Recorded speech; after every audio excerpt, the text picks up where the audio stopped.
సంక్రాంతి పండుగ సందర్భంగా తెలంగాణ రాష్ట్ర రైతులకు ఊరటనిచ్చేలా తెలంగాణ ప్రభుత్వం ఒక కీలక నిర్ణయం తీసుకుంది.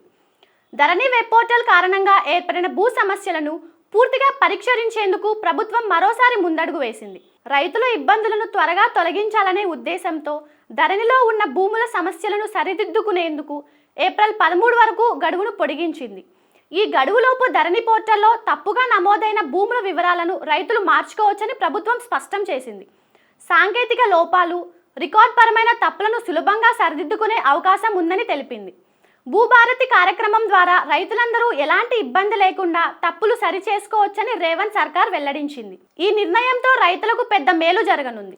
ఒకరి భూమి మరొకరి పేరుపై నమోదు కావడం, సర్వే నెంబర్లు తప్పుగా ఉండడం, భూమి విస్తీర్ణంలో తేడాలు రావడం, నిషేధిత జాబితాల్లో భూములు చేరడం వంటి అన్ని సమస్యల్లో రైతులు మార్పులు చేసుకునే అవకాశం ఉంది.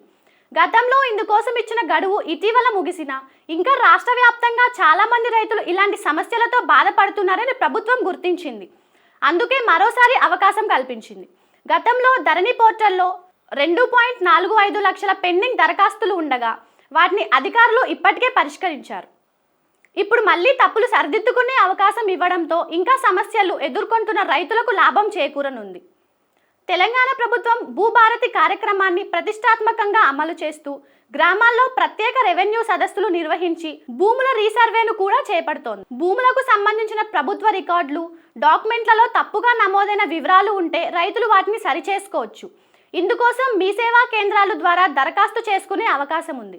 అలాగే భూభారతి పోర్టల్లో నేరుగా లాగిన్ అయి కూడా రైతులు దరఖాస్తు చేసుకోవచ్చు. ఏప్రిల్ నాటికి అన్ని భూ వివాదాలను పరిష్కరించి భూములను పూర్తిగా డిజిటలైజ్ చేయాలని ప్రభుత్వం డెడ్లైన్ విధించింది. ఈ గడువులోపు రైతుల సమస్యలను పరిష్కరించేందుకు ప్రభుత్వం సిద్ధంగా ఉంది. ఈ చర్యల వల్ల రైతులతో పాటు రియల్ ఎస్టేట్ రంగానికి కూడా లాభం కలగనుంది. భూ వివాదాలు తగ్గటంతో రిజిస్ట్రేషన్లు పెరిగి ప్రభుత్వ రిజిస్ట్రేషన్ శాఖకు ఆదాయం కూడా పెరుగుతుందని ప్రభుత్వం భావిస్తోంది.